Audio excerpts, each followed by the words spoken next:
I'm glad to have you here. Follow my story until the end and comment the city you're watching from. You won't believe how my daughter-in-law's family treated me before they discovered who I really was. My name is Karen Hughes. I am 62 years old, and for the past 25 years, I've worked as a vice president at Meridian Pharmaceuticals in Boston. That title sounds impressive, but to most people I meet, I'm just another quiet widow who keeps to herself.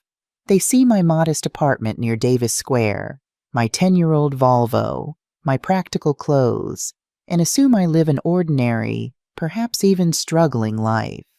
What they don't see is the executive floor I walk onto every morning, the research departments I oversee, or the life-saving medications I've helped bring to market through decades of relentless work. I've never needed to showcase my success. I simply wanted to live peacefully and meaningfully. My husband Thomas died 8 years ago. Heart attack, sudden and cruel, while we were planning our 30th anniversary trip to Italy. A trip we never took. The grief still visits me in quiet moments, when the apartment feels too empty, or when I see couples our age walking hand in hand through Boston Common. My son Brian doesn't know everything about me. He knows I work for a pharmaceutical company, that I'm comfortable enough, but he's never seen my investment portfolio or the extent of what I've built. I wanted him to grow up valuing character over cash, to understand that true success isn't measured in square footage or luxury labels. Maybe I went too far with that lesson. Maybe I should have shown him more of that world. Brian is 38 now, a talented architect who hasn't quite found his footing in the industry. He's always been creative, sensitive, with visions too beautiful for the practical constraints of budgets and building codes. Last Sunday morning, as I was reviewing quarterly reports over my second cup of coffee, my phone buzzed with his name. "Mom?" His voice sounded strange, tight, formal, almost rehearsed. "Brian, is everything all right?" My mind immediately raced to accidents, illness, trouble. "Everything's great, actually. Amazing news. Melissa and I are engaged."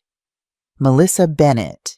Brian had been dating her for nearly 2 years. She worked at Bennett Financial Group, her father's investment firm. I'd met her 3 times, each encounter brief and pleasant enough, though something in her smile never quite reached her eyes when she looked at me. "That's wonderful news," I said, genuine happiness flooding my voice. "I'm so happy for you both." "We're having an engagement dinner this Friday at Rossetti's downtown. Her parents are flying in from New York. They'd love to meet you." Something in his tone made me pause, a slight nervousness that hadn't been there when he announced the engagement. I asked, "What have you told them about me?"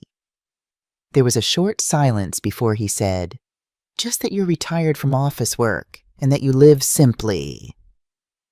Retired. Simple. Those words lingered in my mind long after we hung up. My son, the boy I'd raised to see beyond appearances, now worried I might not seem impressive enough. That night, as I stood at my kitchen window watching the Boston skyline glitter in the distance, I made a decision. I would meet them exactly as they expected me to be. Unassuming, unremarkable, invisible, not for revenge, for truth. Friday arrived with a crisp autumn chill. I woke early, reviewed some FDA submission documents from home, then stood before my closet, considering my choices carefully. Rows of tailored designer suits hung beside comfortable weekend clothes. My hand reached for a simple navy dress, modestly cut and free of any recognizable label. I tied my silver-streaked hair back in a simple knot, slipped on comfortable low heels, and wore only my wedding band for jewelry. The reflection staring back at me wasn't the pharmaceutical executive who had just closed a $350 million acquisition. She was just a woman, ordinary, unnoticed, and perfect for tonight's revelation. I took an Uber to Rossetti's, one of Boston's finest Italian restaurants. The driver asked if I was celebrating something special. I smiled faintly. Just meeting my son's future in-laws. Ah, big night then, he said cheerfully. Hope they're nice folks. So did I. Rossetti's was already buzzing when I arrived, soft lighting illuminating the cream-colored walls and crystal glassware. Brian stood near the entrance, checking his watch, looking handsome in a suit I'd never seen before, one that probably cost more than he could comfortably afford. His face brightened when he saw me, though his eyes carried a flicker of anxiety as he scanned my simple outfit. "Mom, you look nice," he said, kissing my cheek, his voice carrying that same forced brightness from our phone call. Melissa greeted me with a brief hug, careful not to crease her designer dress. "So glad you could make it, Mrs. Hughes." Her tone was kind but distant, as though addressing a friendly neighbor rather than a future mother-in-law. Then came her parents, Richard and Veronica Bennett. They were exactly as I'd imagined, polished, confident, and dressed to impress. Richard wore a tailored suit with a subtle Hermes tie, while Veronica's diamonds caught the light with every gesture, her smile practiced and professional. "It's such a pleasure to finally meet you," Veronica said, offering her manicured hand. "Melissa tells us you live in Somerville. How quaint." "I've always loved it there," I replied with a genuine smile. "It has everything I need." As the hostess led us to our table, the best in the house overlooking the Boston Harbor, I noticed how Richard surveyed the room, nodding to acquaintances, clearly pleased to be seen here. The conversation flowed easily on their side throughout the appetizers. They spoke of their summer home in the Hamptons, their recent trip to Monaco, and the extensive renovations on their Manhattan penthouse. When they finally turned their attention to me, the questions came with surgical precision. "So Karen," Richard began after the waiter poured their $300 bottle of wine, "Brian mentioned you worked in an office before retirement. What exactly did you do?" "Administrative support at a healthcare company," I answered simply. Not a lie, just a significant understatement. "And you've been retired how long?" Veronica asked, her head tilted with practiced interest. "I still consult occasionally," I replied. Again, technically true. "That must be nice, having something to keep you busy," she said with a smile that didn't reach her eyes. "At our age, it's important to stay active." At our age, Veronica and I couldn't have been more than 5 years apart. Richard cleared his throat. "We've always believed in setting our children up for success. We provided Melissa with the best education, connections, opportunities." His implication hung in the air like cigar smoke. "And what have you provided for your son?" Brian shifted uncomfortably in his seat, suddenly very interested in the menu he'd already read twice. "Brian has always been talented and hard-working," I said simply. "I'm very proud of him." "Of course," Veronica nodded sympathetically. "And I'm sure it must be reassuring to know he's found someone like Melissa with her resources." I watched my son's face flush slightly, his eyes still fixed on the menu. The waiter arrived with our entrees, momentarily breaking the tension. As we ate, Richard spoke at length about the Bennett Financial Group, their client list of household names, and their plans to expand to the West Coast. I noticed he frequently mentioned figures, the value of properties they'd acquired, the growth percentage of their portfolios, the cost of Melissa's education. It was during dessert that I noticed something strange. As Richard enthusiastically described a recent deal, he mentioned a pharmaceutical acquisition that I was intimately familiar with, because my company had been the other party involved. "Meridian Pharmaceuticals," he said dismissively. "Small player trying to break into bigger markets. We advised the buyer to drive a hard bargain. These research-focused companies never understand the bottom line." I took a slow sip of water, hiding my smile. My team had actually secured terms far more favorable than industry analysts had predicted, something that had been celebrated in our boardroom just last month. "I believe they're based here in Boston," I remarked innocently. "Yes, Old headquarters downtown. Woman CEO, I think. Karen something or other. Richard shrugged. Doesn't really matter. The point is, we squeezed an extra $12 million out of the deal. Except that we hadn't lost those $12 million.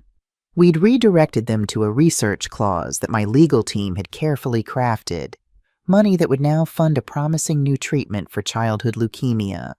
As the evening progressed, I observed Melissa carefully.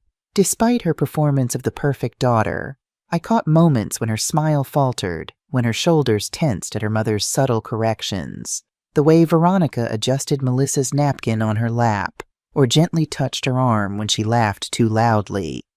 There was a story there, beneath the perfect exterior. When the check arrived, Richard immediately reached for it. "Please, this is our treat," he said with the confidence of a man used to picking up expensive tabs. "That's very kind," I replied. Veronica leaned toward me, her voice syrupy sweet.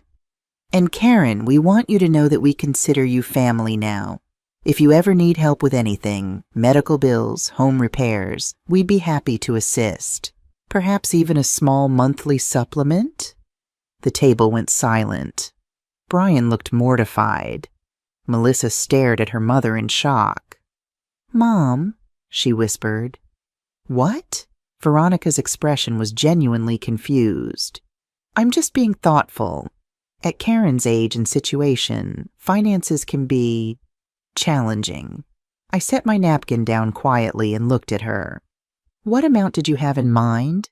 I asked, curious how far this would go. Veronica's face brightened, clearly pleased that I hadn't taken offense. "Well, perhaps $200 a month, just to help with necessities. We wouldn't want Brian and Melissa to worry about you." Richard nodded in agreement. "We're fortunate, and we believe in helping those who have less." Those who have less. The words settled softly around the table, but they cut through the pleasant veneer of the evening.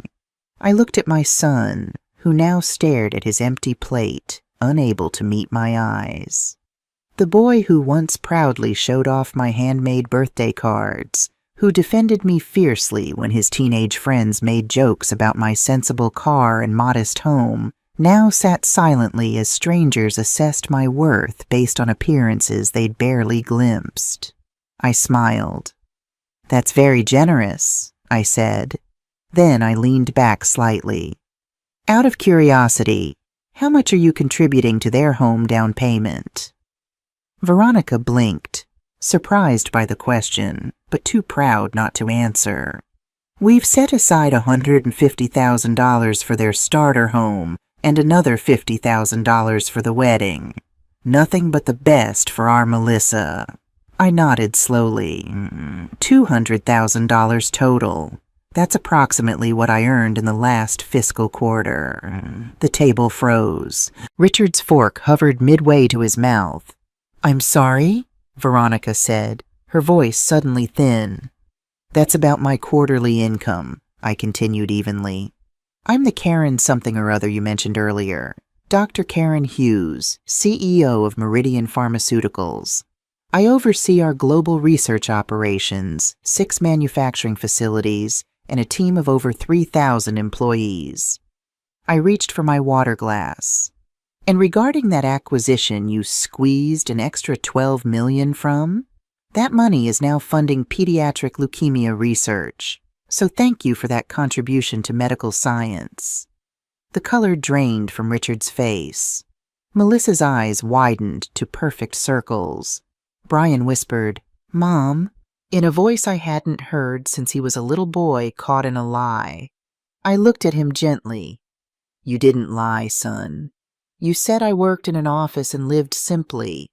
Both true. You just forgot that simplicity isn't the same as poverty, and that a woman my age might have accomplished more than you've bothered to learn about." I reached into my purse and took out my corporate credit card, placing it on the table. "Dinner's on Meridian tonight," I said quietly. "Consider it a gesture of goodwill from the company you just disparaged."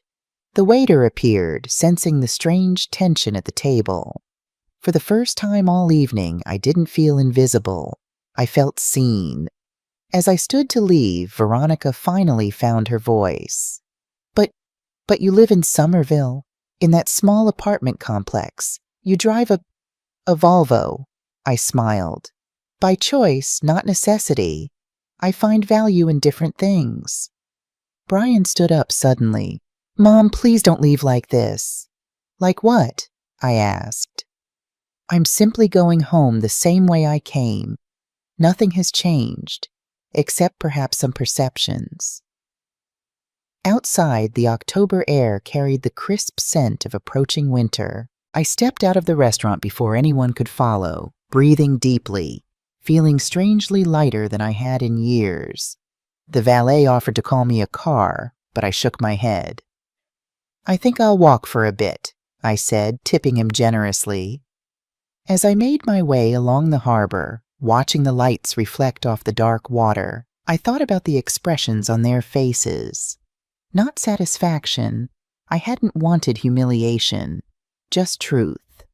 I wondered if Brian would call tonight, what he might say, whether this moment would change anything between us. I'd walked about 6 blocks when my phone buzzed. A text from Brian. Coming to your place. Need to talk. I sighed and hailed a taxi. My apartment was exactly as I'd left it. Comfortable, modest, filled with books and mementos from a life well lived rather than things designed to impress. I kicked off my shoes, made a pot of tea, and waited. The knock came 20 minutes later. When I opened the door, Brian stood there alone, his tie loosened, his expression a complex mixture of embarrassment, confusion, and something else I couldn't quite identify. May I come in? He asked formally, as though he were a stranger. Of course. I stepped aside. Would you like some tea? He nodded, following me to the kitchen where I'd already set out 2 mugs. For a moment, neither of us spoke. He looked around the apartment, the same place he'd visited countless times, but now seeing it with new eyes. Why didn't you ever tell me? He finally asked. About my position, my income? I poured the tea carefully. I did tell you I was an executive, Brian. You never asked for details. But you let me believe... His voice trailed off. Let you believe what? That your mother worked hard? That she lived within her means? That she valued substance over show? I handed him his mug. Which of those beliefs has turned out to be untrue? He took the tea but didn't drink it. You could have lived anywhere, had anything. I have everything I need. I gestured around us. This place is close to work. It's secure. It has the morning light I love for reading. But Mom, you let Melissa's parents think you were... He couldn't even say the word. Poor? I supplied. And that would be shameful because... Brian ran a hand through his hair, frustrated. You know that's not what I mean. They humiliated themselves. They offered you money, for God's sake. They offered me charity I didn't ask for, based on assumptions they made after spending less than an hour with me, I corrected gently. And they did so after making very clear how they measure a person's worth. Tell me, when did you start measuring value the same way? His face flushed. That's not fair. Isn't it? You described me to your future in-laws as retired from office work and living simply, not as a scientist with a PhD who runs a pharmaceutical company, not as someone who's published in medical journals or holds patents. Why that choice of words, Brian? He looked away, unable to meet my eyes. When you were 10, I continued more softly, you made a Mother's Day card that said, my mom is the smartest person in the world because she helps make medicine that saves lives. You were so proud then. What happened to that boy? I grew up, he said quietly. I learned how the world works. Did you? Because tonight I saw a man silently allowing others to make his mother feel small so he could fit into their world. I took a sip of my tea. That doesn't strike me as growth. Brian set down his untouched mug. They're important people, Mom. Richard has connections that could help my career. I just wanted everything to go smoothly. Even at the cost of my dignity? You didn't have to expose them like that, he countered. You could have just politely declined their offer. I studied my son, trying to see the little boy who once had such clear vision. Brian, if I had politely declined, what would have changed? They would have continued believing I needed their help, but was too proud to accept it. You would have continued letting them believe that, and every future interaction would have been colored by that dynamic. He was silent for a long moment. Then he asked, "Why do you live like this if you don't have to? Why drive an old car? Why stay in this apartment?" I sighed. Because these things serve their purpose perfectly well. Because I don't need a mansion to feel accomplished or a luxury car to know my worth. Because I learned long ago that people who are impressed by such things are rarely worth impressing. I set my mug down, and because I hoped my son would learn the same lesson. Brian stared out my small kitchen window at the night sky. Melissa was horrified by her parents, he said finally. She apologized the whole way to my apartment, said she had no idea they would behave that way. And what did you say? That I should have told them the truth about you from the beginning. He turned back to me. That I should have told them how brilliant my mother is. For the first time that evening, I felt a glimmer of hope. And why didn't you? He looked down at his hands. Because I was embarrassed. Not by you, he added quickly, seeing my expression. By myself. By the fact that my mother is more successful than I am. That I'm nearly 40 and still struggling while you've accomplished so much. The truth, finally. Not what I had expected, but perhaps what I should have seen all along. Oh, Brian. I moved around the counter and took his hand. Success isn't a competition, and it certainly isn't measured only by job titles or bank accounts. You are creative, compassionate, and honest, at least when you're being true to yourself. Those aren't small achievements.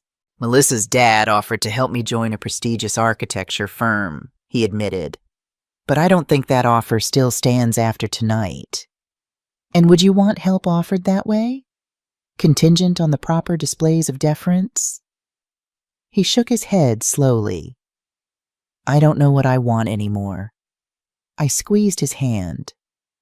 Yes, you do. You've just forgotten for a while.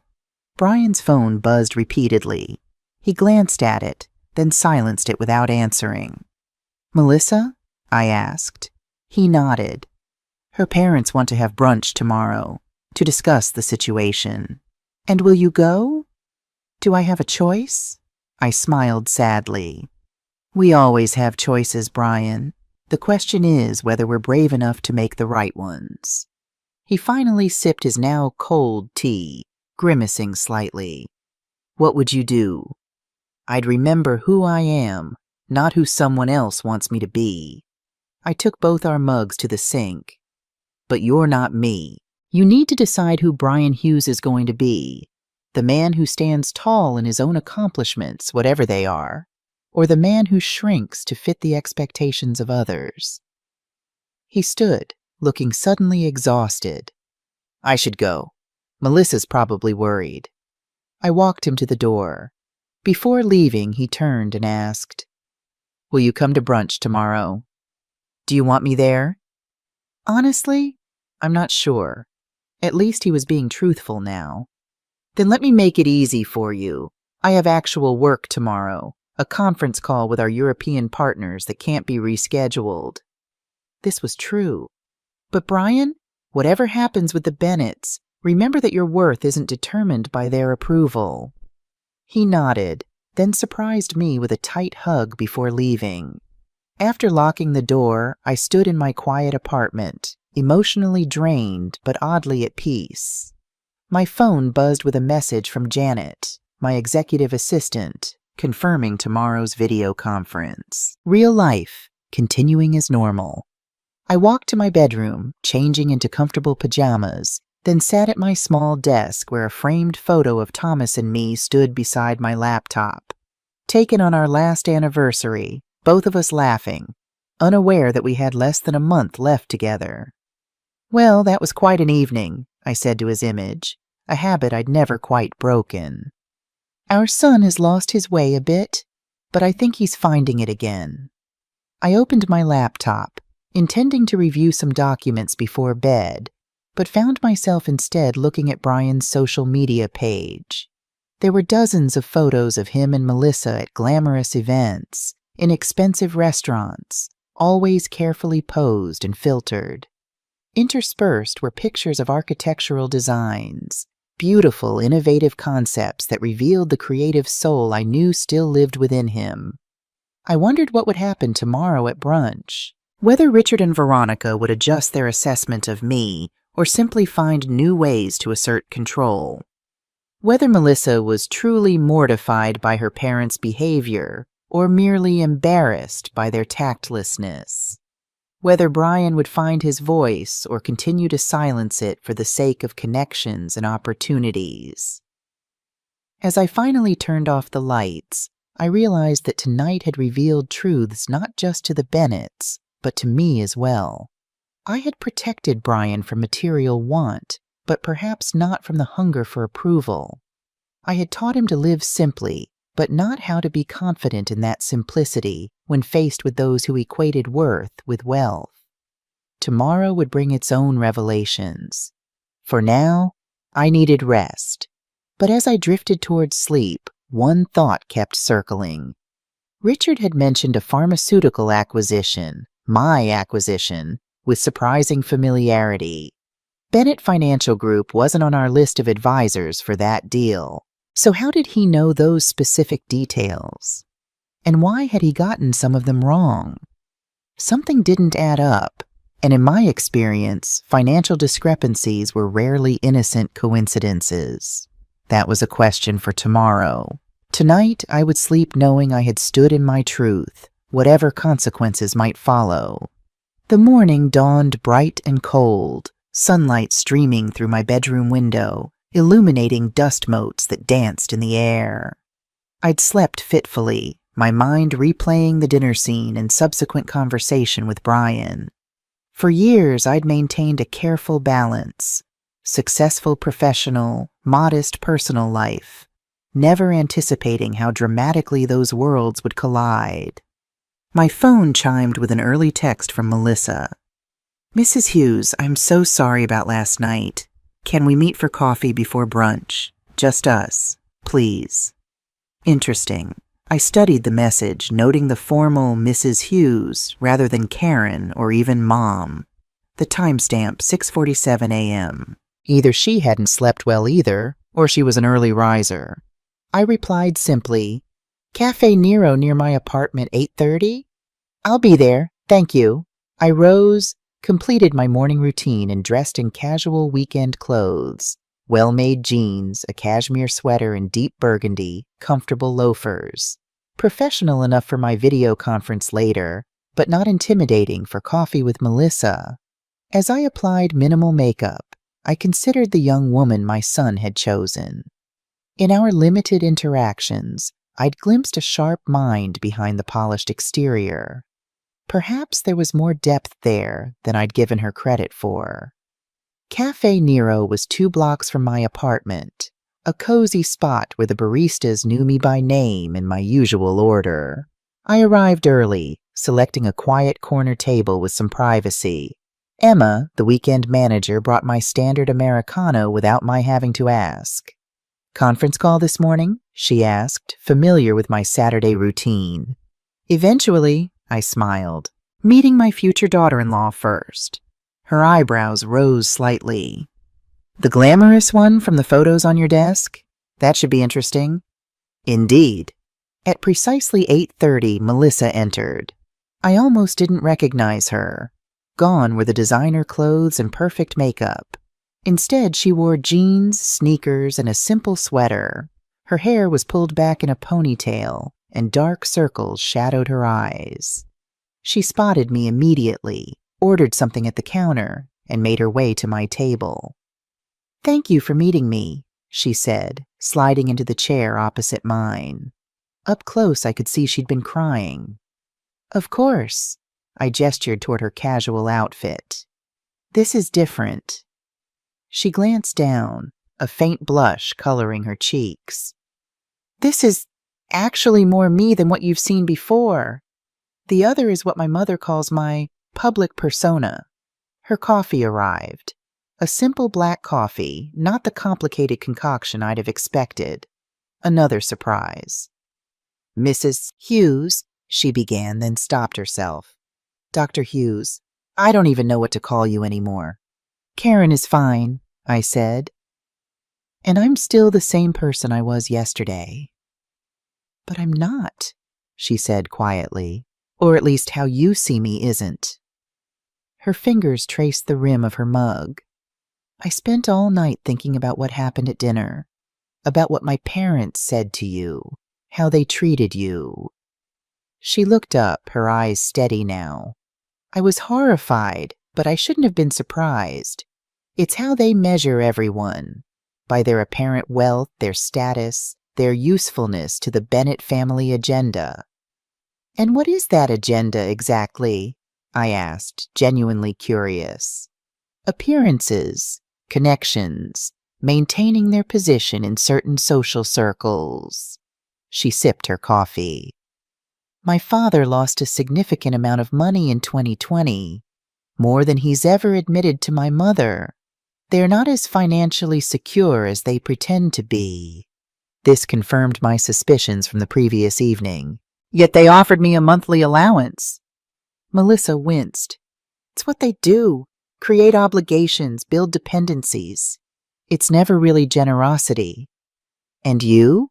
I asked. Do you share their values? She was quiet for a long moment. I used to think I had to. It was easier than fighting, than being the constant disappointment. Her voice caught slightly. Do you know what it's like growing up never feeling good enough? Never thin enough? Accomplished enough? Perfect enough? I studied her carefully. I think perhaps you and Brian have more in common than either of you realize. Her eyes widened slightly. What do you mean? My son has spent years feeling inadequate because he measures himself against an impossible standard, one partly of my making, I now realize. He sees his creative work as somehow lesser because it doesn't come with the titles and financial rewards that my career has. But his work is brilliant, Melissa said, surprising me with her vehemence. His designs are innovative and thoughtful. He just hasn't found the right firm to appreciate them. You've really looked at his work? Of course, she said, sounding almost offended. It's all he showed me on our first 3 dates. I fell in love with his passion before I fell in love with him. I leaned back, reassessing everything I thought I knew about this young woman. Tell me something, Melissa. The life you lead with Brian, the social events, the expensive restaurants, the carefully curated social media presence.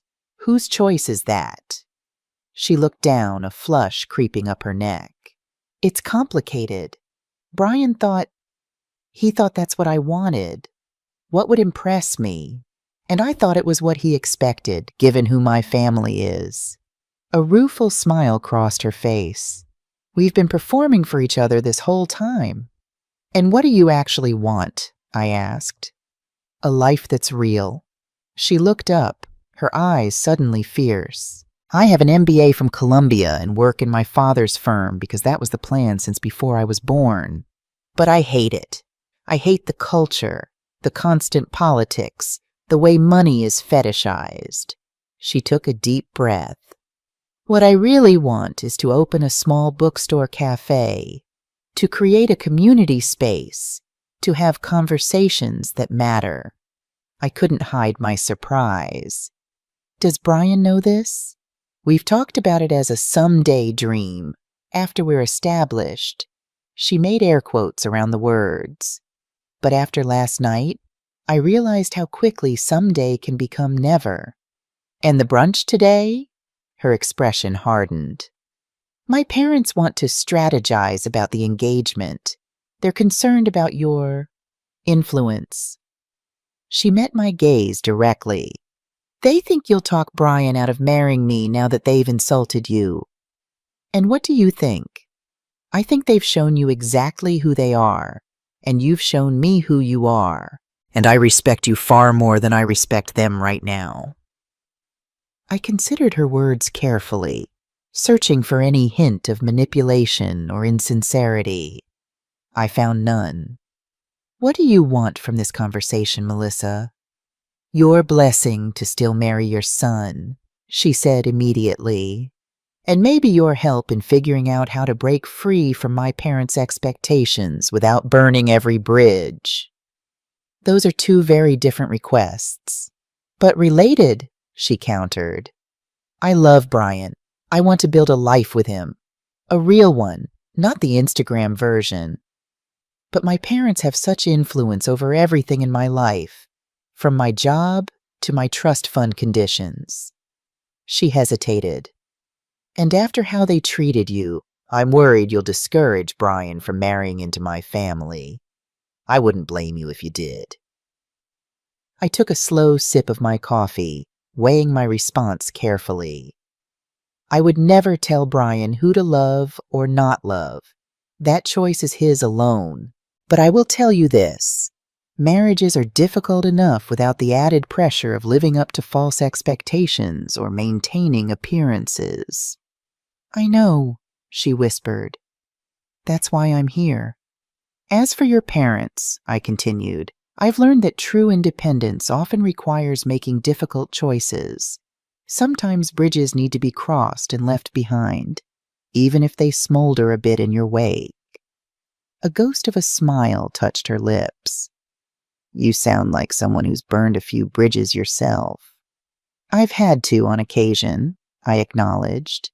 In my industry, as a woman who started her career in the 1980s, it was sometimes the only way forward. Melissa glanced at her watch. Brunch is at 10:30. She hesitated. Would you consider coming? Not for my parents, but for Brian and me? To show we're united? I thought about my convenient excuse, the video conference that wasn't for another 3 hours. I thought about Brian's uncertainty when I'd asked if he wanted me there. And I thought about this young woman sitting before me, reaching across a divide I hadn't expected to bridge. On one condition, I said finally, that we all speak the truth today. No more performances, no more assumptions. Relief washed over her face. Thank you, she said simply. She reached into her bag and pulled out her phone. I should call Brian. He doesn't know I'm meeting you. Use my phone, I offered.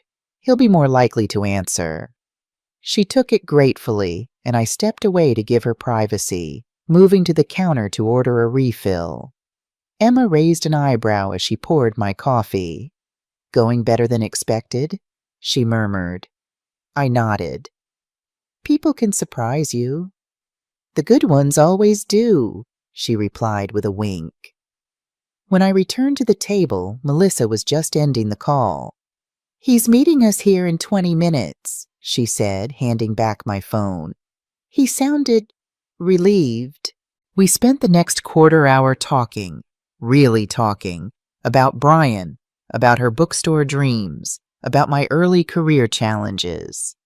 For the first time, I glimpsed the person beneath the polished exterior, and I found myself liking her far more than I'd anticipated.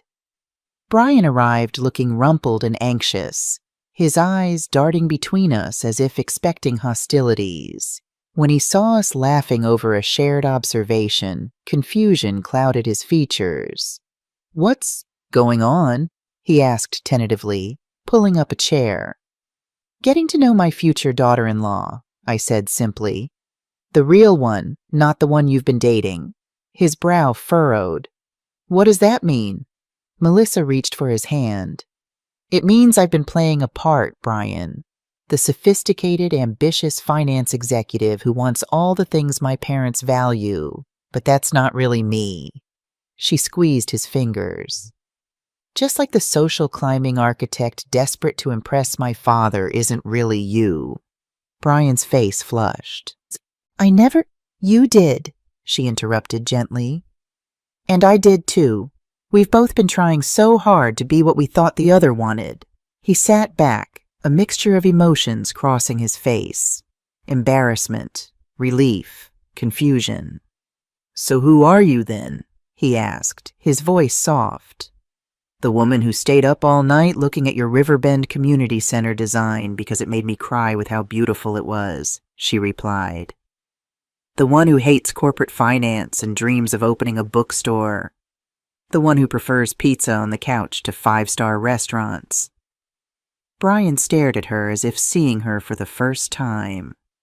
Why didn't you tell me? Why didn't you tell me about your mother? She countered gently.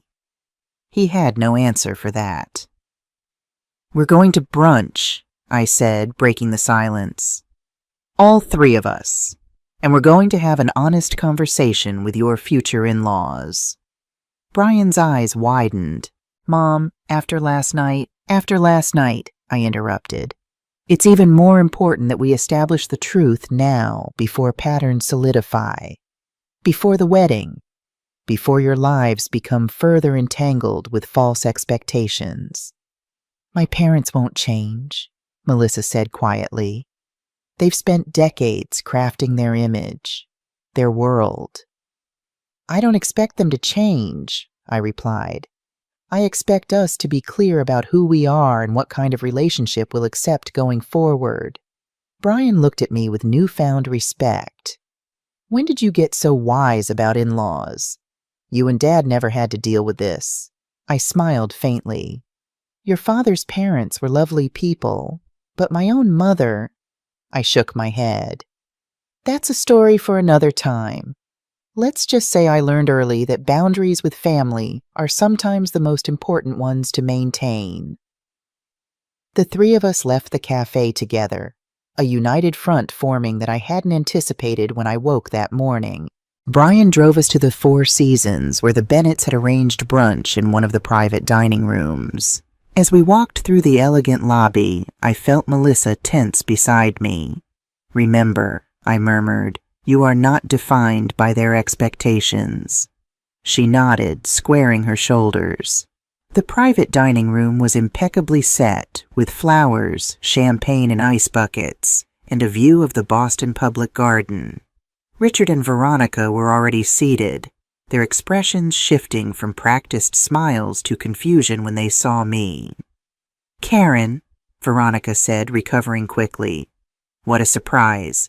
We didn't expect you to join us. Melissa invited me, I replied pleasantly, taking a seat beside Brian. I thought it would be good for us all to talk together. Richard's jaw tightened almost imperceptibly. Yes. Well, there are some family matters we need to discuss. We are family, Brian said firmly, his hand finding mine under the table and squeezing briefly. Or we will be soon. Mom should be here. Of course, Veronica said smoothly, though her eyes had hardened. We simply thought after the misunderstanding last night you might want some space. It wasn't a misunderstanding, Melissa said, surprising everyone. It was a revelation about assumptions and values. She looked directly at her mother. And I've had some revelations of my own since then. A server entered with mimosas and a basket of pastries, temporarily halting the conversation. Once they departed, Richard leaned forward, all business. Let's be direct, he said, his voice low despite our privacy. Last night revealed some unexpected information about Karen's position. We apologize if our assumptions were offensive. He didn't sound remotely apologetic. But it raises questions about the financial arrangements for your future. What questions? Brian asked, his voice steady. Well, Veronica interjected, we had assumed we would be the primary contributors to your home, your wedding, your eventual family support. But now, she glanced at me. It seems your mother has significant resources as well. You're concerned about control, I observed quietly.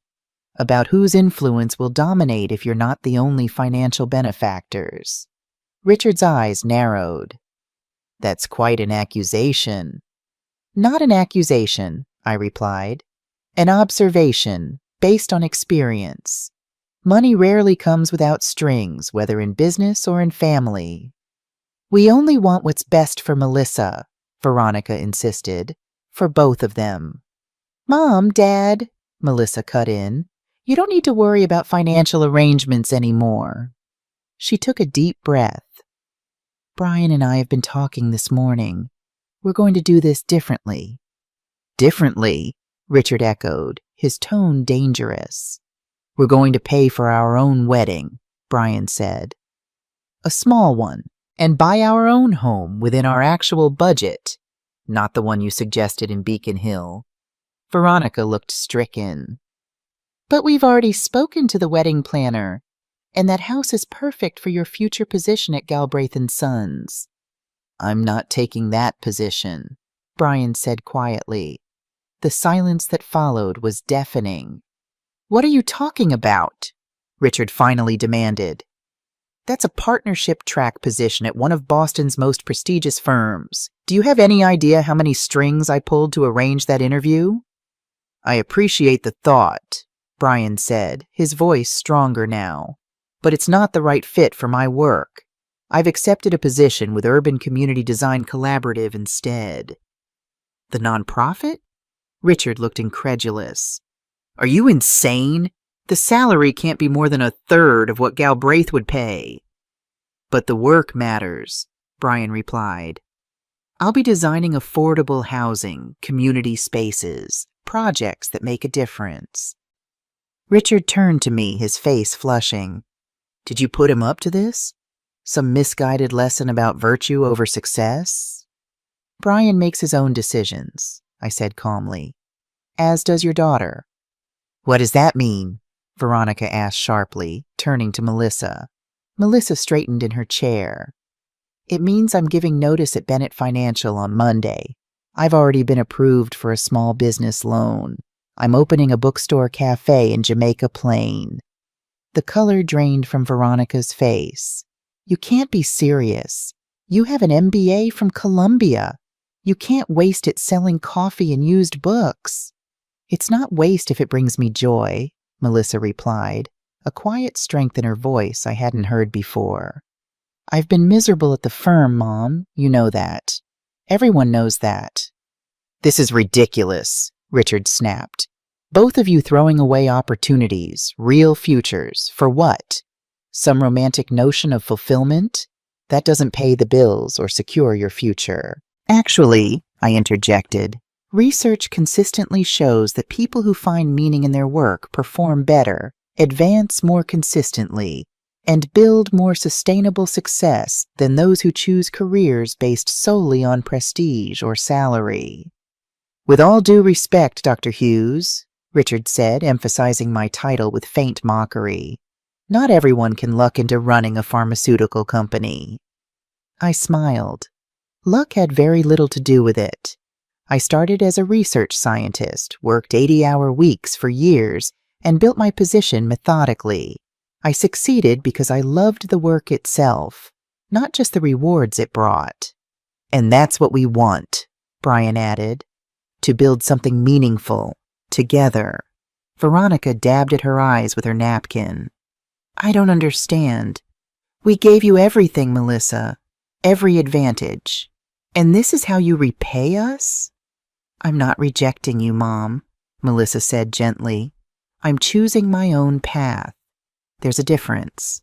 There's the small matter of your trust fund, Richard said coldly. The terms are contingent on employment in an approved industry. A bookstore doesn't qualify. Ah, the leverage I'd been waiting for him to reveal. I watched Melissa's face, saw the momentary flash of fear before resolve strengthened her expression. I know, she said simply. I've accounted for that in my business plan. Richard looked smug. Have you? Because that's nearly $2 million you're walking away from. Richard, I said, my voice deliberately casual, Did you happen to look at any of the press coverage from Meridian's last quarterly report? He blinked at the apparent non sequitur. I don't see how that's relevant. We announced a new foundation, I continued, the Meridian Future Entrepreneurs Fund. It provides matching grants and low-interest loans to promising small businesses, particularly those focused on community enrichment. I sipped my mimosa. The approval committee meets next month. I can't influence individual decisions, of course, but a well-prepared application from a Columbia MBA with a solid business plan would certainly be competitive. Melissa's eyes widened. I didn't know. It's a new initiative, I explained. One I'm particularly proud of. We've allocated $50 million for the first 3 years.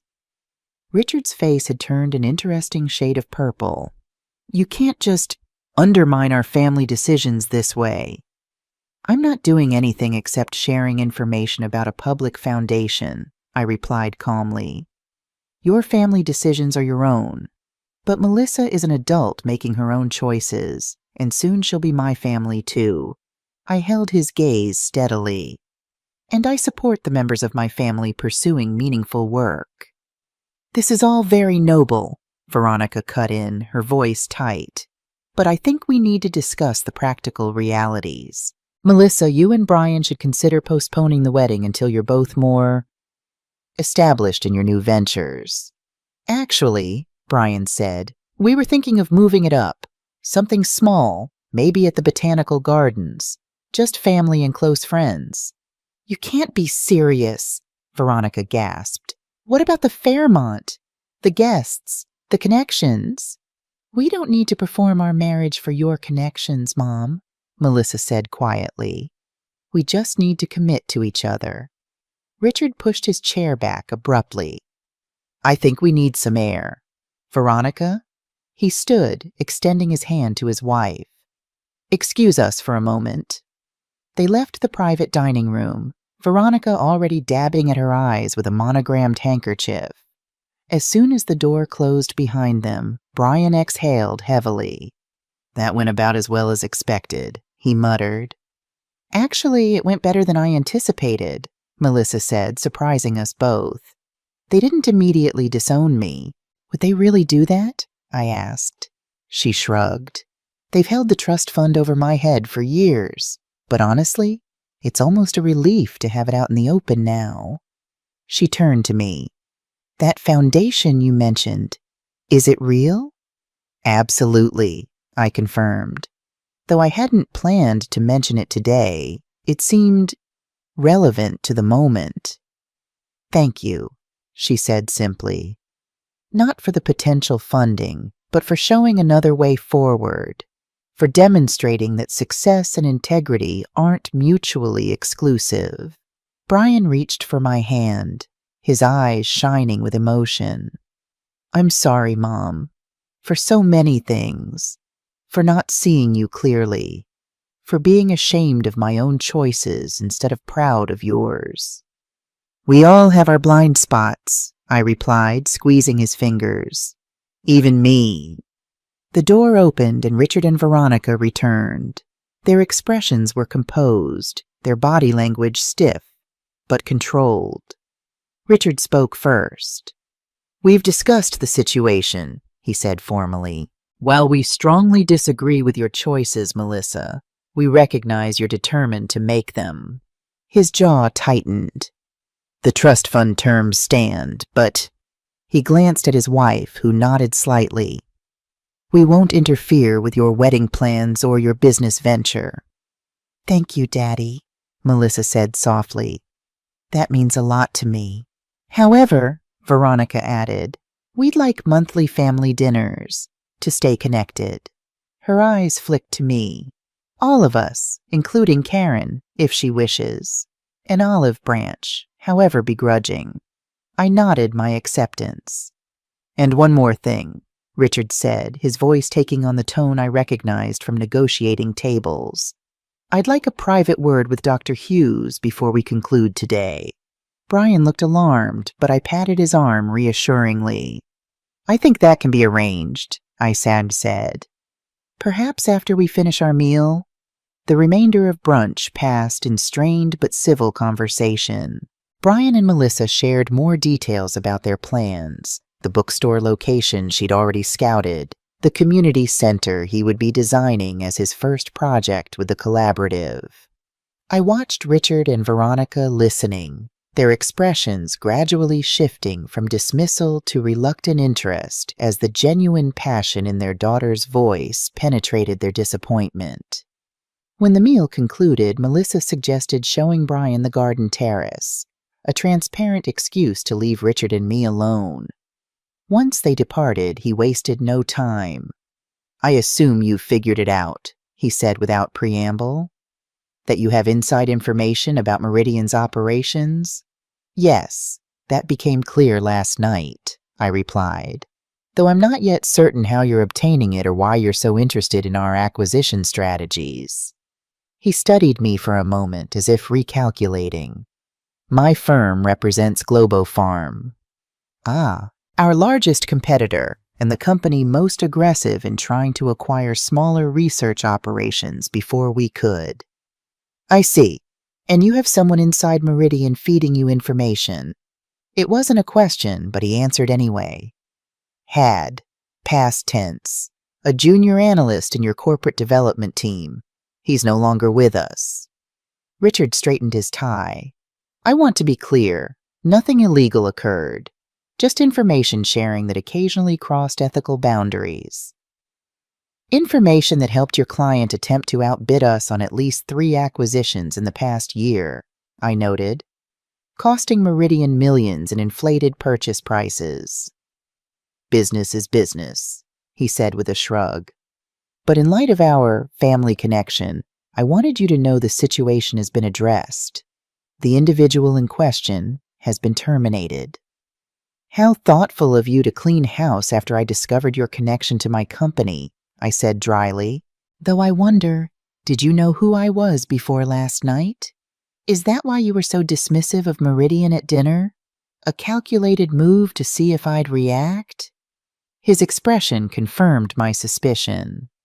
We had heard rumors that Meridian's CEO lived more modestly than her position would suggest, but the connection to Brian wasn't made until Melissa mentioned his mother's name a few weeks ago. By then, the wedding plans were already in motion. "So you decided to test me," I concluded, "to see how much I knew about your activities." "To assess the situation," he corrected. "These things can be delicate." Indeed, I studied him carefully. "And now, what's your assessment?" "That we have mutual interests in maintaining discretion," he replied smoothly. "Your company's security protocols have been compromised. My firm has engaged in questionable information gathering. Neither fact would benefit our children's relationship if made public." "Are you suggesting a quid pro quo, Richard? My silence for yours?" "I'm suggesting we're both intelligent people who understand the value of family harmony," he said, "and the importance of containing potential scandals." I considered him for a long moment. "I'll have our security team conduct a thorough audit, of course, and I would advise Globofarm that their choice of financial advisors might merit reconsideration, given the ethical concerns." His face hardened. "That would be unfortunate." "So would discovering that my son's future father-in-law was actively working against my company's interests," I countered. "But perhaps we can find a better resolution." "I'm listening." "Your firm steps away from all matters involving Meridian, completely.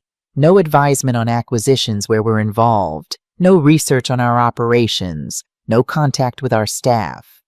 In exchange, I don't publicize what's already occurred." He considered this, clearly calculating the financial impact against the potential scandal. "And the family connection?" "Remains separate," I said firmly. "We may never be friends, Richard, but we can be civil for the sake of our children. Monthly dinners, holiday celebrations, whatever traditions they want to establish. But our professional worlds do not intersect." "And Melissa's business? Your foundation?" If her application has merit, it will be considered on its own terms. I won't influence the decision either way. That's the most ethical approach, don't you think?" He recognized the pointed remark for what it was. After a moment, he nodded. "Agreed. Professional separation, personal civility." "One more thing," I added. "Brian and Melissa make their own choices about careers, living situations, family planning, all of it. No financial manipulation, no emotional pressure. They deserve the freedom to build their lives without our interference." His eyes narrowed, but he nodded again. "As long as the same applies to you." "Of course." We shook hands, a business agreement disguised as a family understanding. As he rose to leave, I added, "Oh, and Richard, I'll know if your firm breaches our agreement. My network in this industry is extensive." A flash of genuine respect crossed his features. "I don't doubt it, Dr. Hughes." He paused at the door. "You know, in different circumstances, we might have worked well together." "Perhaps," I acknowledged. "But I prefer allies whose ethics don't shift with the wind." His smile was tight, but not entirely hostile. "Fair enough. Until the next family dinner, then." After he departed, I remained at the table, processing the morning's unexpected turns. When Brian and Melissa returned, their faces anxious, I reassured them. "Everything's fine," I said. "Your father and I have reached an understanding, Melissa." "What kind of understanding?" she asked warily. "The kind that allows us all to move forward," I replied. "Professional boundaries, personal civility." Brian studied my face. "You're not telling us everything." "No," I admitted. "Some things are better handled directly between the parties involved, but nothing that will affect your relationship or your plans." I rose, gathering my purse. "Speaking of which, I have that video conference soon. I should head home." They walked me to the lobby, both looking lighter than they had the day before.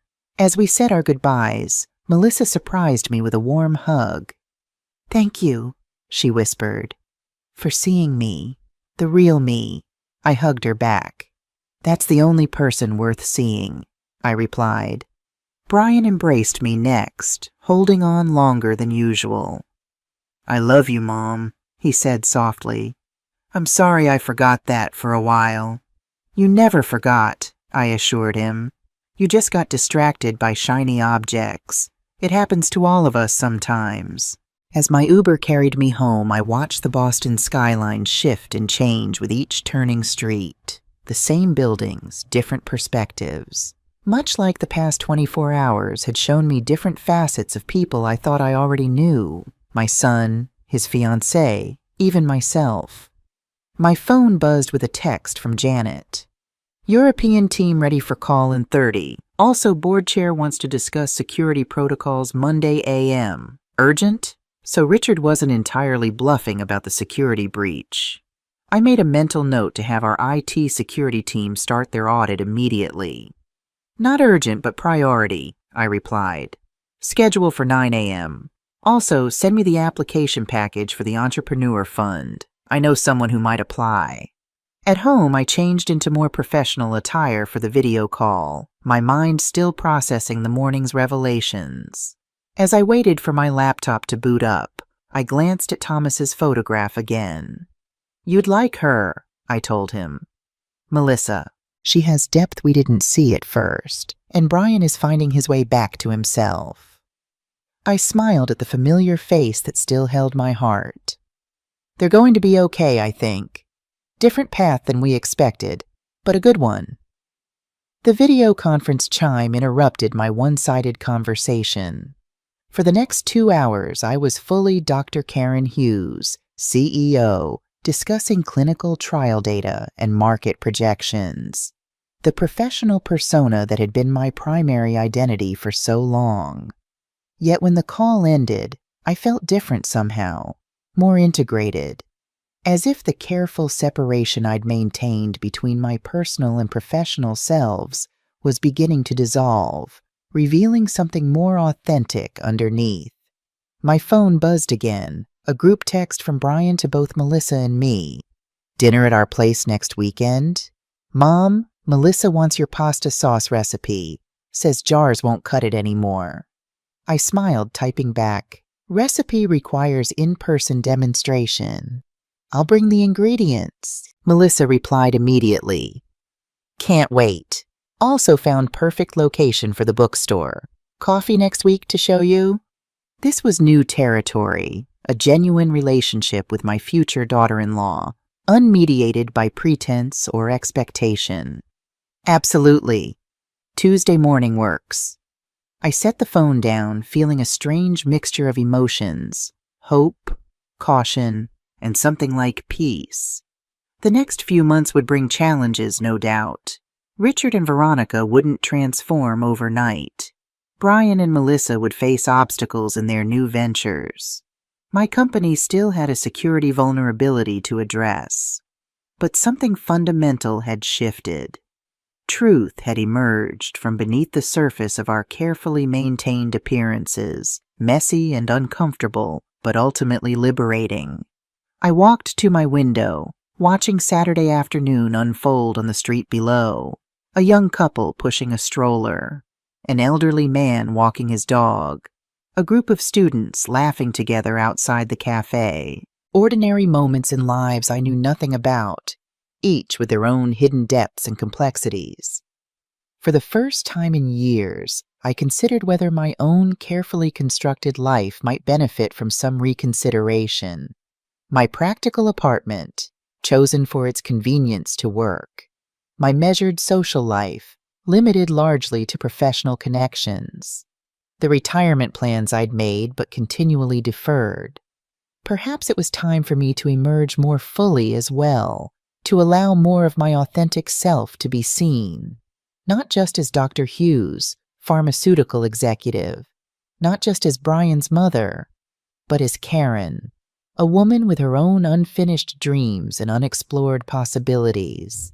I picked up my phone again, scrolling to a contact I rarely used. Helen, my college roommate, now an art professor in Western Massachusetts. We'd drifted apart over the years, our busy lives allowing only occasional catch-up calls. But she'd invited me multiple times to visit the artist's community where she lived, to try my hand at painting again, a passion I'd abandoned decades ago for more practical pursuits. Helen, I typed, is that spare room still available for a weekend visit? Thinking of taking you up on those painting lessons. Her response came almost immediately. Finally, yes, any weekend. Bring clothes you don't mind getting messy and leave Dr. Hughes in Boston. Art studio users go by first names only. I smiled, setting the phone down again. Small steps. A weekend of painting didn't mean abandoning the career I'd built or the responsibilities I carried, but perhaps it was time to allow more balance, more authenticity, more joy. As the afternoon light shifted across my living room, I felt a sense of anticipation I hadn't experienced in years. The future held uncertainties, yes, but also possibilities I hadn't allowed myself to consider. New relationships. Rediscovered passions. A more integrated life. I opened my laptop again, this time pulling up a document I hadn't looked at in months. My succession planning memo for Meridian's board. The careful outline of how leadership would transition when I eventually stepped down. I'd created it as a contingency, a hypothetical exercise. Now I looked at it with new eyes, not as an ending, but as a beginning. Eventually might be closer than I'd thought. What would you do if you were in my place? Have you ever had to rebuild relationships with family members who didn't see the real you? Comment below and let me know what city you're watching from.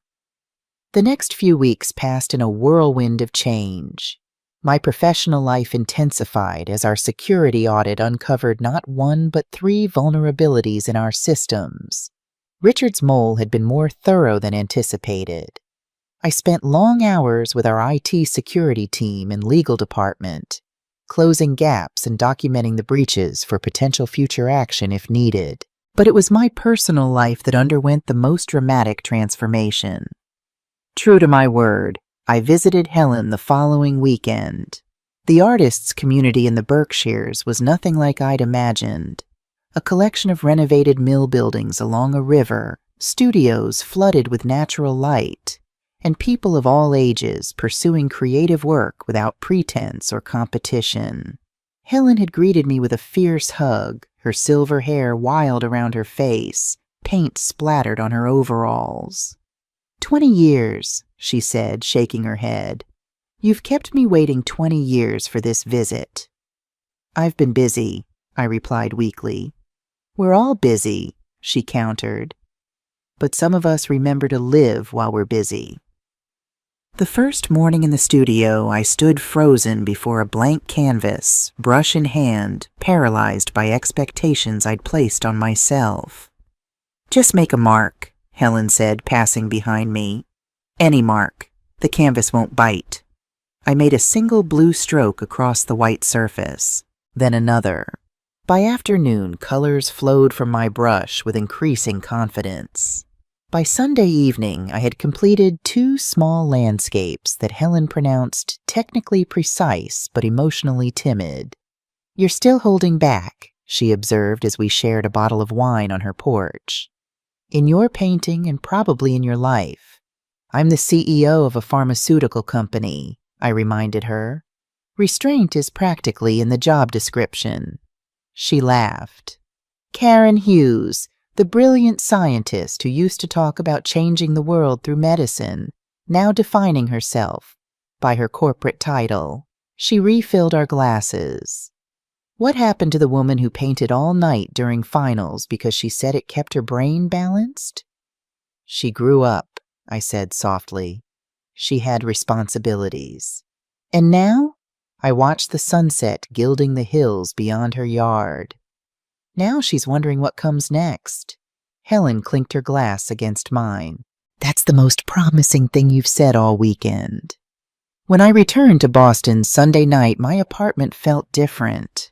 Smaller, emptier, less like a sanctuary and more like a way station. I found myself standing before the closet where I kept Thomas's things, preserved like artifacts from another life. His favorite sweater, the novel he'd been reading, the watch I'd given him for our 25th anniversary. For the first time in 8 years, I removed the sweater and held it to my face. The scent of him was long gone, replaced by the faint mustiness of disuse. Something shifted inside me, not a lessening of grief, but a softening of its grip. I folded the sweater and placed it in a drawer instead of returning it to its shrine-like status in the closet. Small steps. Tuesday morning arrived crisp and bright. I met Melissa at a coffee shop in Jamaica Plain, a diverse, artsy neighborhood far from the corporate towers of downtown. She greeted me with an enthusiastic hug, her energy palpable as she led me 2 blocks to a storefront with large windows and a for lease sign. This is it, she said, unlocking the door with a key she'd clearly already obtained. What do you think? The space was approximately 2,000 square feet, with worn wooden floors, exposed brick walls, and tall ceilings with the original tin panels.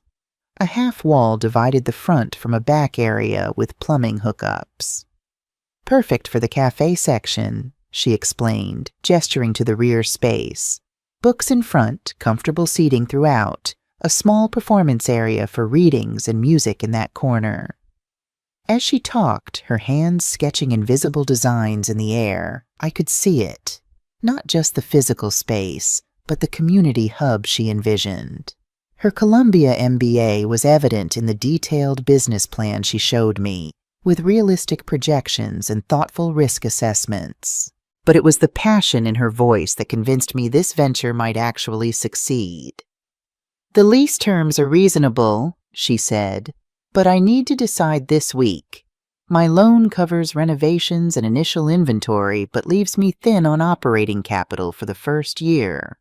I nodded, walking the perimeter of the space, considering.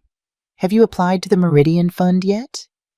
Working on the application now, she replied. But those funds wouldn't come through until after the committee meets next month, if I'm approved. And Richard and Veronica? Her expression tightened slightly. They've made their position clear. No financial support unless I come to my senses and return to Bennett Financial. I completed my circuit of the space, stopping before the large front windows that faced a tree-lined street with neighborhood shops. You know, Melissa, one thing I've learned in business is that timing can be everything. Sometimes you have to move quickly when the right opportunity presents itself. She watched me carefully. What are you saying? I'm saying that while the Meridian Fund can't be rushed, those decisions are made by committee, as they should be. There's nothing preventing me from making a personal investment in a promising local business. Her eyes widened. You would invest? In my bookstore? If the terms were right, I replied. I'd want a minority stake with clear parameters about my involvement, which would be minimal. This needs to be your vision, not mine. Why would you do this? She asked, her voice hushed. After everything with my father. Because your business plan is solid. Because this neighborhood needs exactly what you're proposing. And, I added with a small smile, because I believe in investing in people who have the courage to pursue meaningful work. Tears welled in her eyes. I don't know what to say. Say you'll consider a formal investment proposal, I replied practically. We'd draw up proper paperwork, everything transparent and above board. Nothing that would compromise the Meridian Fund application either. I've already recused myself from those decisions, given our family connection. She wiped her eyes, laughing softly. You really don't do anything halfway, do you? Not when it matters, I agreed. And this matters, Melissa. Not just the business, but what it represents, your independence, your authentic path. She impulsively hugged me again. Thank you for seeing possibilities I'm only just learning to see in myself. As we locked up the space and walked back toward the main street, she asked, Have you told Brian about your painting weekend? I blinked in surprise. How did you know about that? He mentioned you were visiting an old friend in the Berkshires. An artist? She smiled. He said you used to paint, but he's never seen your work. It was just a weekend, I demurred. But you're going back, she said, not a question but a statement. How could you possibly know that? She laughed. You have the same look Brian gets when he's discovered a new design concept, like you've unlocked a door you didn't know was closed. I was saved from responding by my phone's insistent buzz. Janet, texting that the board chair had called an emergency executive meeting for 3 p.m. So much for my plan to review clinical trial data this afternoon. Duty calls, I said, showing her the message. Go save the pharmaceutical world, she replied with a grin. But Karen, don't forget to save a little time for yourself, too. Her words echoed in my mind as my Uber carried me back to Meridian's headquarters. When had I stopped making time for myself? When had work and responsibility consumed everything else? The emergency board meeting turned out to be exactly what I'd suspected. Fallout from our security audit. Someone had leaked preliminary findings to one of our major shareholders, who was now demanding answers about potential impacts on our acquisition strategy and intellectual property. For the next 4 hours, I navigated the concerns of anxious board members, presenting our remediation plan and assuring them that no critical research data had been compromised. I did not mention Richard Bennett or his firm by name, honoring our agreement, but made it clear that we had identified the source of the breach and addressed it.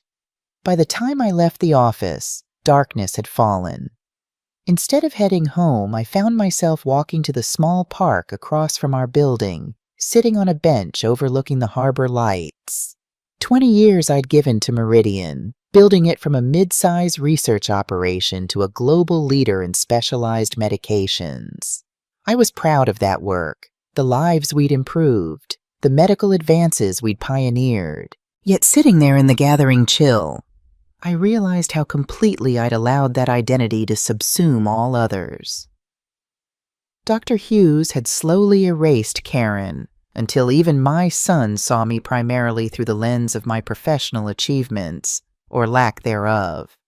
My phone buzzed with a text from Brian. "Dinner at our place Saturday still on?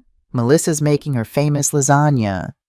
"Don't worry, I'm in charge of dessert." I smiled, remembering Brian's early attempts at baking, the lopsided birthday cakes, the cookies that resembled geological specimens. "Looking forward to it," I replied. Then, after a moment's hesitation, I added, "bringing a surprise." The rest of the week passed in a blur of meetings, reports, and decisions, large and small. But each evening, instead of bringing work home, I set up a small easel by my living room window and painted for an hour. Simple studies of the changing light on neighboring buildings. Nothing ambitious, just the pure pleasure of color and form. Friday afternoon, I called Janet into my office and closed the door, something I rarely did. "I need you to clear my schedule for the next 2 Fridays," I said without preamble. "I'll be out of the office." Her eyebrows rose slightly. In 15 years as my assistant, she'd never heard me request consecutive personal days. "Of course. May I ask what I should tell people?" "That I'm unavailable," I replied simply. "Any true emergencies can reach me by phone, but otherwise Charles can handle things." Charles was my very capable COO, long accustomed to managing in my occasional absence. Janet nodded, making a note. Then she looked up, studying me with the careful attention of someone who'd observed me daily for years. "Is everything all right, Dr. Hughes?" "Everything's fine," I assured her. "Better than fine, actually. I'm just making some adjustments to my work-life balance." A slow smile spread across her face.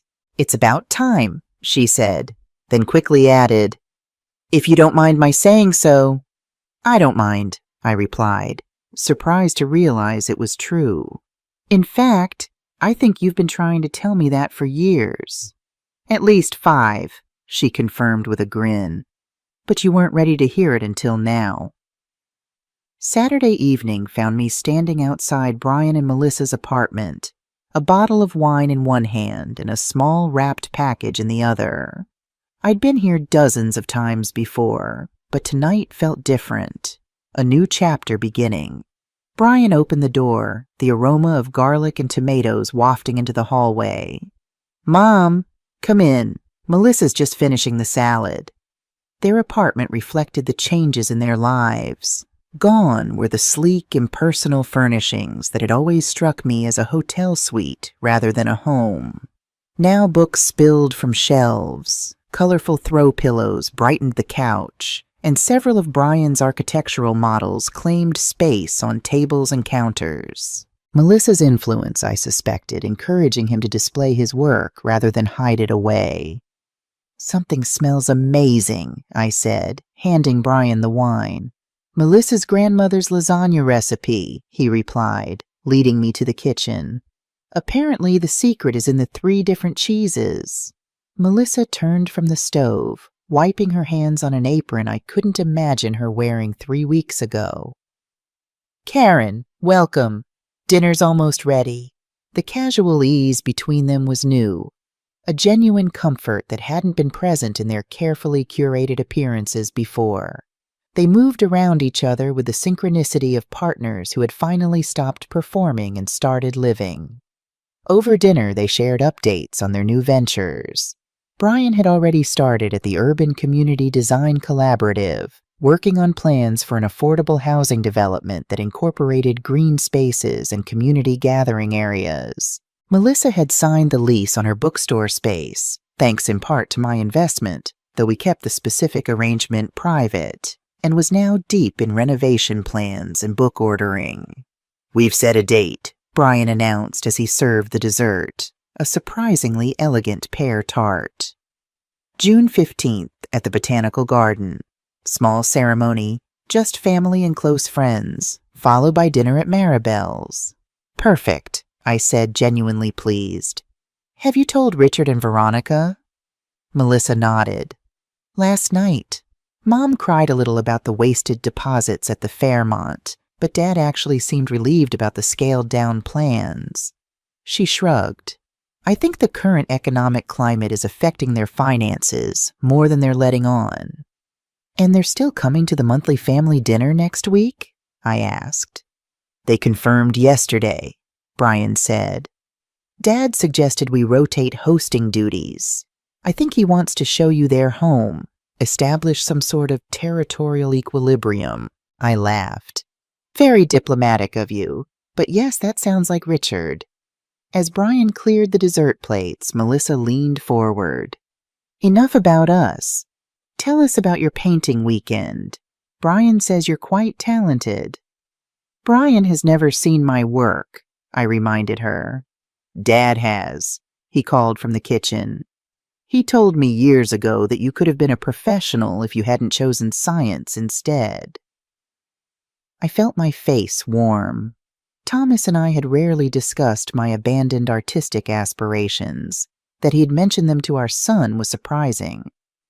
Well, I said, reaching for the small package I'd brought. Now you can judge for yourself. I handed the wrapped gift to Brian as he returned to the table. He opened it curiously, revealing a small framed painting, a study of the Boston harbor at sunset, the city lights just beginning to shimmer against the darkening sky. Mom, he breathed, this is beautiful. When did you do this? This week, I replied. It's nothing special, just a practice piece, really. Stop that, Melissa interrupted firmly. Don't diminish your work. It's stunning. Brian looked up from the painting, his expression a mixture of awe and confusion. I had no idea you were still painting. I wasn't, I admitted. Not for decades, but I've recently started again. Because? He prompted. I took a deep breath. Because I'm making changes, creating more space for the parts of myself I've neglected. I traced the rim of my wine glass, gathering my thoughts. The past few weeks have been clarifying, watching you both choose authenticity over expectation. It's inspired me. They exchanged a quick glance, communicating silently in that way couples develop. What kind of changes? Melissa asked gently. I'm scaling back at work, taking Fridays off, delegating more. I smiled. Small steps, but meaningful ones. That's wonderful, Mom, Brian said, reaching for my hand.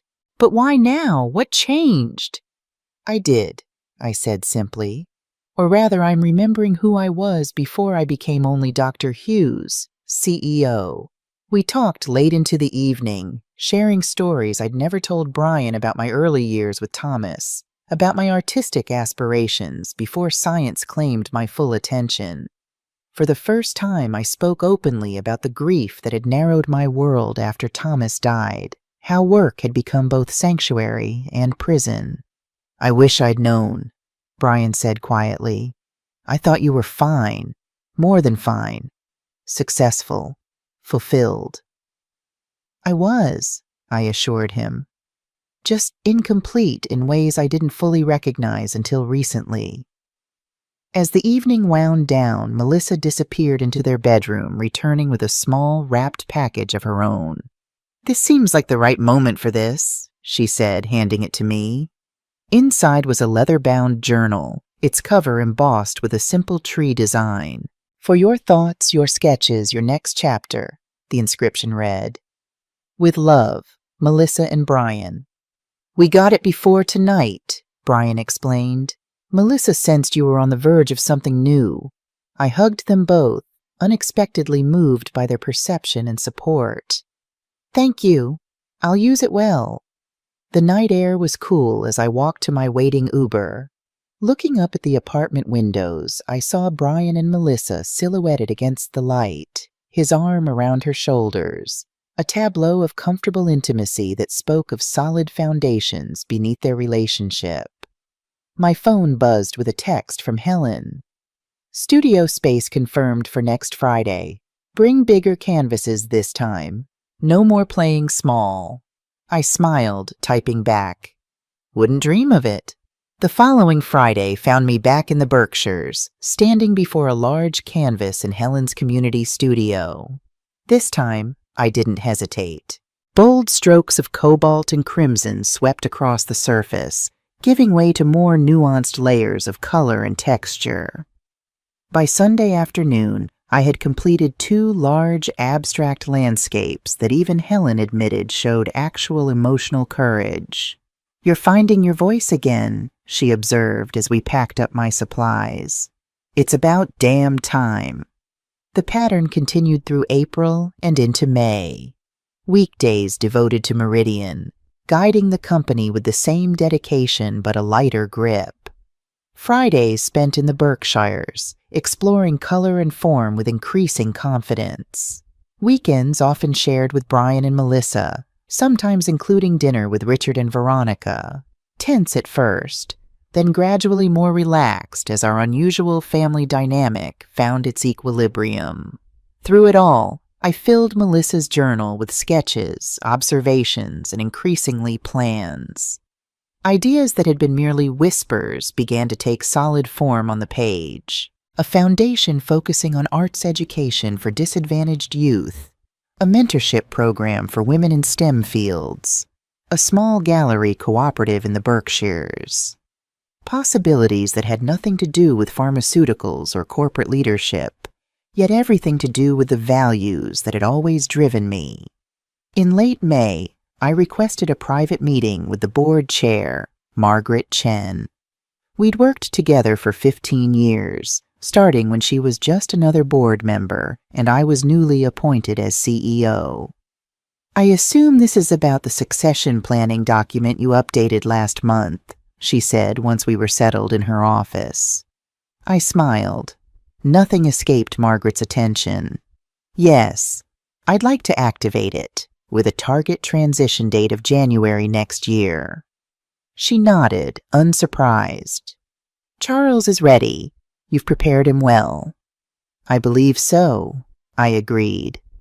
"Though I'd like to stay on the board if that suits everyone. My institutional knowledge could still be valuable." "Absolutely," she said.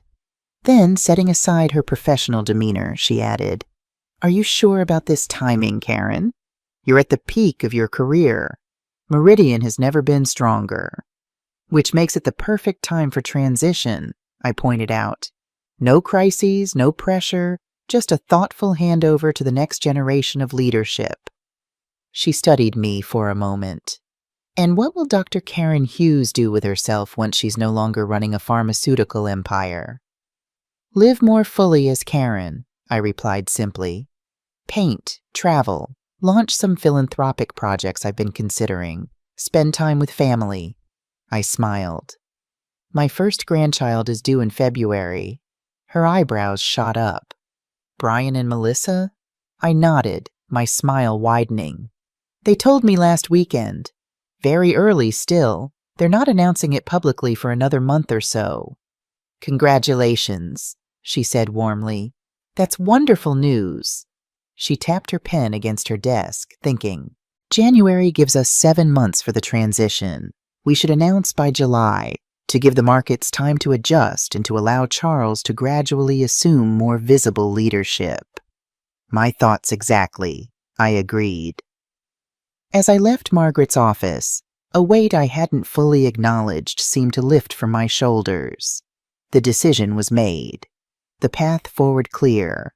Not an ending, but a transition, a shift from one chapter to the next. That evening I called Brian. "Are you and Melissa free for dinner tomorrow? I have some news to share."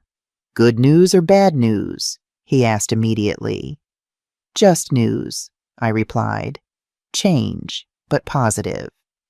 We met at a quiet restaurant near the harbor, one of Thomas's favorites that I hadn't visited since his death.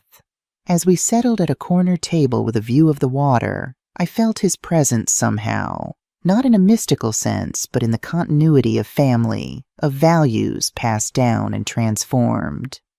After we ordered, Brian leaned forward. So what's this news? I took a deep breath. I'm stepping down as CEO of Meridian, effective January next year. Their reactions were exactly as I expected. Initial shock, followed by a rapid cascade of questions. Was I being forced out? No. Was I ill? Certainly not. Was I sure this was what I wanted? Absolutely. But why now? Brian asked finally. You love your work. I do, I acknowledged. And I'll continue to serve on the board, maintain some involvement. But it's time for me to explore other dimensions of life. I smiled at them. Time to be more available as a mother, a mother-in-law, and soon a grandmother. Melissa's hand went instinctively to her still flat abdomen. We only told you a few days ago, she said softly. You didn't make this decision because of the baby? Not because of, I clarified, but certainly informed by. Life is showing me new possibilities, new priorities. I'm simply choosing to embrace them fully. Brian studied me carefully. You seem lighter somehow, more peaceful. I am, I confirmed. This feels right, in a way few decisions have since your father died. Have you told Richard and Veronica yet about the baby? Melissa asked. I shook my head. That's your news to share when you're ready. She nodded. We're having dinner with them tomorrow night. I'm a bit nervous about their reaction. Mom will be thrilled about a grandchild, but horrified about the timing. Before my bookstore is even open, while we're still in the apartment instead of a proper family home. She made air quotes around the phrase, mimicking her mother's tone. And your father? I asked. She sighed. He'll calculate the financial implications first. Another reason they should have supported my corporate career instead of this bookstore hobby. Again, the air quotes. The actual joy part might take a while. They'll come around, Brian assured her, squeezing her hand. Just like they're adjusting to the smaller wedding, the bookstore, all of it. They love you, even if they show it through weird, controlling behaviors. Melissa laughed. That's the most accurate description of my parents I've ever heard. As our meals arrived, the conversation shifted to lighter topics. The bookstore's upcoming opening, Brian's community center project, the wedding now just weeks away. I watched them together, their easy laughter, their genuine partnership, and felt a profound gratitude that they had found each other, found their true selves together. So, Brian said as we shared dessert, what's next for you, Mom? Besides more painting and spoiling your future grandchild? I smiled, taking out the journal Melissa had given me.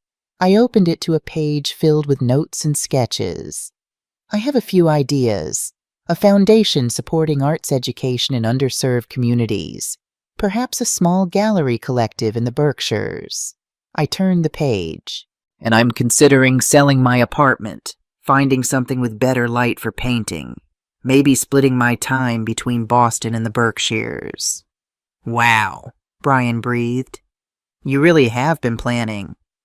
More like allowing possibilities to emerge, I corrected gently. Being open to change rather than resisting it. It suits you, Melissa observed, this openness. Later, as we walked together along the harbor promenade, Brian hanging back to take a work call, Melissa linked her arm through mine.